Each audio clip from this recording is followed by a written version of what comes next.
Hello everyone, welcome back to the new blog. So आज आहे गणपती बाप्पाचा वाढदिवस म्हणजेच संकष्ट चतुर्थी. आणि आमच्याकडे एवढी संकष्ट चतुर्थीला मोदक तर असतातच. कधी उकडीचे मोदक तर कधी गव्हाचे मोदक. सो या टाईम आम्ही करत आहोत गव्हाचे मोदक. त्याच्यानंतर मग मोदक करून झाल्यानंतर मोदक खूप टेस्टी बनले होते. आणि त्याच्यानंतर एव्हरी टाईम संकष्ट चतुर्थीला आमच्याकडे कांदा भजीचा थाट असतो. सो कांदा भजीसुद्धा खूप छान कुरकुरीत आणि टेस्टी बनली होती. आणि त्याच्यानंतर मग आम्ही गणपती बाप्पाची पूजासुद्धा करतो, गणपती बाप्पाचा अभिषेक करतो. सो नाईसाबा कशी अभिषेक करते आहे गणपती बाप्पाचा त्यांना. आणि हे आहे आमचं गणपती बाप्पा. आता आम्ही आरती करतो आहोत, तर सगळ्यांनी या आरतीला.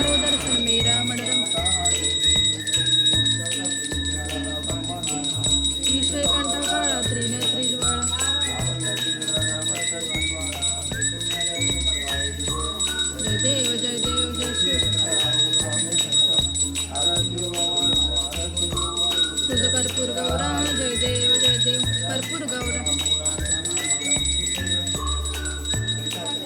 सो आरती करून आम्हाला खूप असं प्रसन्न वाटतं आणि एकदम पॉझिटिव्ह वाईब्स येतात घरात. आमच्याकडे एवढी संकष्ट आम्ही गणपती बाप्पाची पूजाही करतोच आणि मोदकात असतंच. कधीच असं मम्मी मिस नाही करत.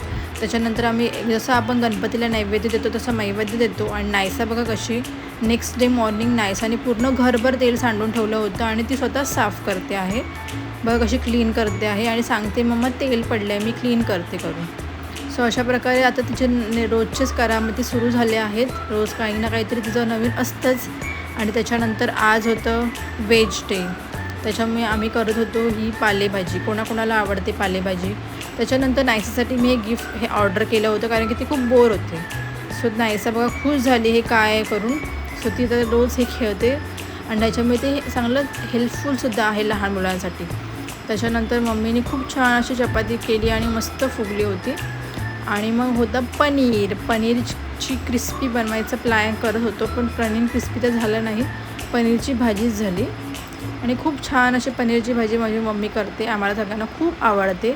आणि त्याच्यानंतर मग सकाळी मी ट्राय करत होती अवाकाडो. मी फर्स्ट टाईम अवाकाडो ऑर्डर केला होता आणि मी ट्राय करत होते त्याची स्मूदी बनवायचा.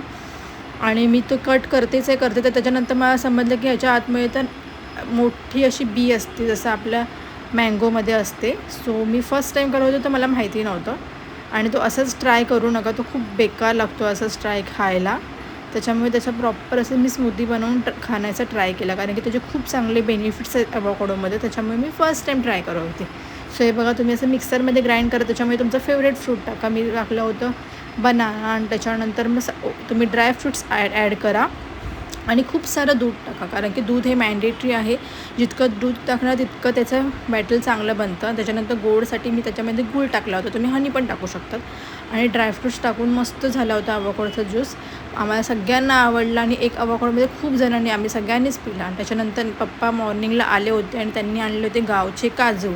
आणि हे बघा गावचे काजू कसे असतात, म्हणजे हे फ्रूट आहे नाही मला खूप आवडतं. काजू बी त्याच्यासोबत ते जे फ्रूट असतं काजूचं ते खाण्याची एक वेगळीच अशी मजा असते. तर ते मी मॉर्निंगला कटिंग केलं आणि त्याच्यामुळे मस्तपैकी लिंबू किंवा त्याच्यामध्ये थोडंसं मीठ टाकायचं आणि खूप सुंदर लागतं तुरट. आणि हे मस्त मला तर खायला खूप आवडतं हे फ्रूट्स. त्याच्यानंतर पप्पाने गावावरून थोडेसे कोकोनट्स आणले होते, ते अशा प्रकारे पप्पाने कट केले. सो गावची मजा ही वेगळीच असते, गावचा मेवा. सो मँगोसुद्धा आणले होते, म्हणजे गावी जाऊन खूप मजा वाटते. माझे पप्पा हार्डली 4-5 दिवसच गेले होते, पण खूप छान गावच्या आठवणी घेऊन आले होते. गावचे काजू बिया हे आम्ही लहान असताना चुलीमध्ये टाकायचो आणि खायचो, खूप मजा यायची. आणि हे गावचे कडकडीत लाडू जे ऑल टाईम फेवरेट्स आहेत, सगळ्यांचेच असतात. सो तुम्हाला जर व्हिडिओ आवडला तर लाईक शेअर सबस्क्राईब करायला मात्र विसरू नका. Bye, thanks for watching.